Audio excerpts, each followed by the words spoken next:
Ano kaya ang tunay na motibo ni former Governor Chavit Singson kung bakit nagsusunod-sunod na yung kanyang batikos sa administrasyon ni Pangulong Marcos at nag-press conference pa at kanya sinasabi na itong korupsyon umano na nangyayari o nangyayaring korupsyon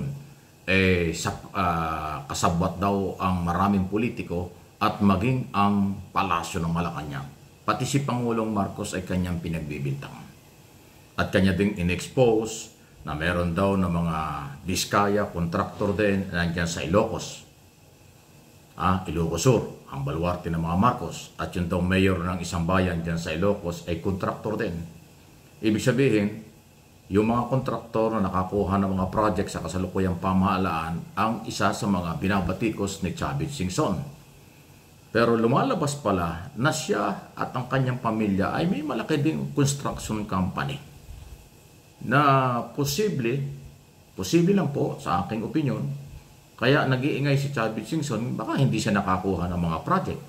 Baka ay inggit sa diskaya at iba pang mga kontraktor na may malaking project na nakuha sa Marcos administration. Na tila yung kanilang company, yung kanilang sariling construction company, walang nakuhang malalaking project. Kung meron man, baka hindi pa siya masaya. Ito, pakinggan po ninyo yung kanyang paliwanag sa tanong sa kanya ng media. Kaugnay pa rin ang sinasabi nga na meron siyang sariling company na nakakakuha rin ng mga kontrata. Ito po ang paliwanag ni Chavit Singson. 10 years daw, nakasungkit daw ako ng 2 billion. 10 years. Wala pang isang taon na billion na. 10 years. So ibig sabihin maraming project yan kung totoo man yan. Inamin ko, sa amin yan, tatay ko, engineer, kontraktor. Bata pa ako, sumasama na ako, timekeeper. Dugo at pawis ang ginamit namin yan. Negosyo ng pamilya ko yan. Pero pa-inspect nyo lahat ng project ng satrap. Pag meron katiwalian, pakukulong ako. So ayan po. Follow up lang po dun sa tanong ko kanina. So, nabanggit niyo naman po na handa po kayong ipa-check po yung mga projects niyo, no? Ngayon po, mayroon din po kaming response from COMELEC Chair Garcia po tungkol nga po dito.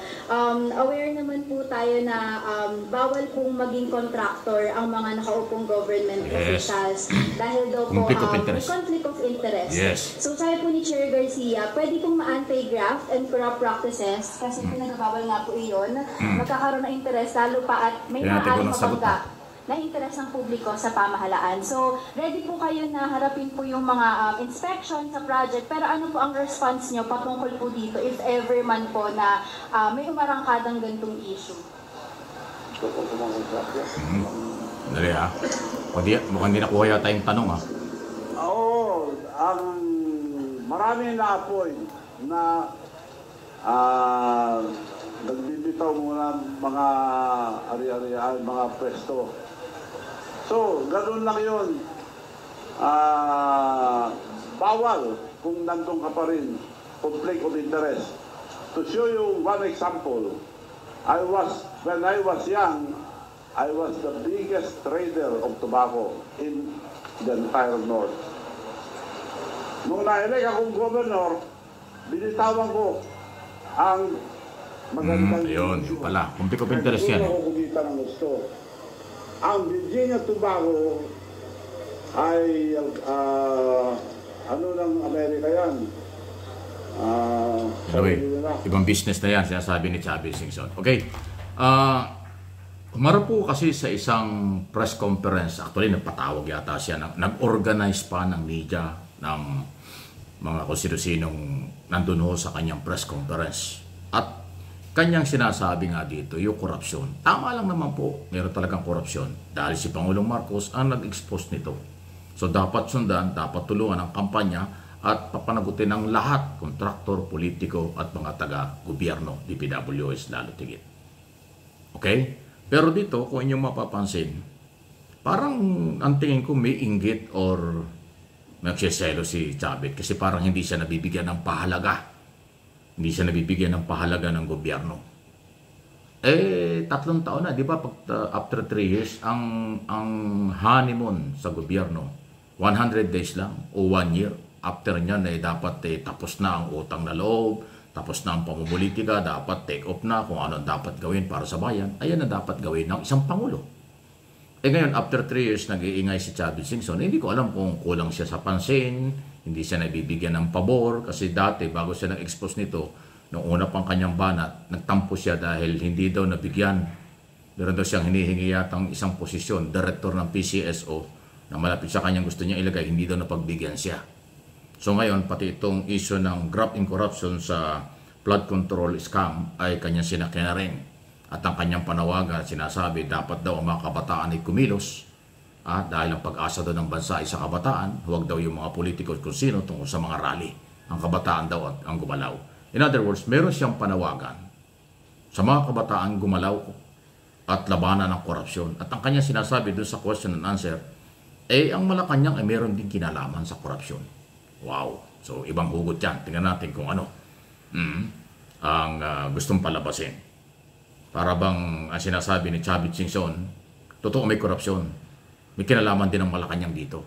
Para may pananagutan din si Pangulong Marcos. Yan ang gusto niyang palabasin.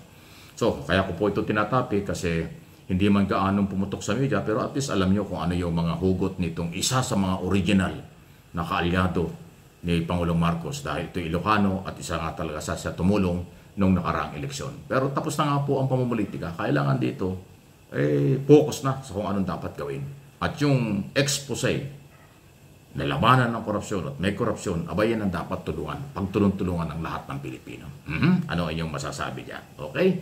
Samantala, related ho tungkol sa gagawing rally ngayong araw na ito ng ating mga kababayan sa iba-ibang lugar dito sa Metro Manila at maging sa probinsya, kasi alam ko mayroong Davao, may Cebu, may Iloilo, at kung ano-ano pa. Karapatan yan. Okay? Dito sa Manila, parang mayroong Mindiola, mayroong Luneta, at ang tinuturing na pinakamalaki yung gagawin sa Freedom Park o dito ho sa may monument diyan ho sa hindi Edge Shrine, sa Power Monument diyan ho sa may White Plains, yung kantong-kanto ng White Plains at along EDSA. Kung galing kayo ng Makati, yung right side bago kayo dumating ng Cubao, yan ho, diyan ho gagawin ang mga rally. At katulad yan, ang ating armed forces or ang ating military intelligence community at PNP ay nag-monitor na. Ang alam ko po ay 2 araw nang naka-standby ang mga mobile police at military intelligence dyan sa may Power Monument para nga i-monitor ang sitwasyon. Ready naman sila. At wala namang bawal yan. Unang-unang Sunday. Pangalawa ay anniversary ng, alam mo na, martial law. Kaya ho natapat yan. At tingnan natin, mukhang baka nga dumami ang magpuprotesta ngayong araw na ito para sa kailang saloobin sa mga ng loob, kaugnay pa rin sa korupsyon. At tama lang yan. Laban natin sa tamang pamamaraan ang korupsyon kasi tayo ang kawawa rito. Mamamayang Pilipino na may-ari ng pera ng bayan.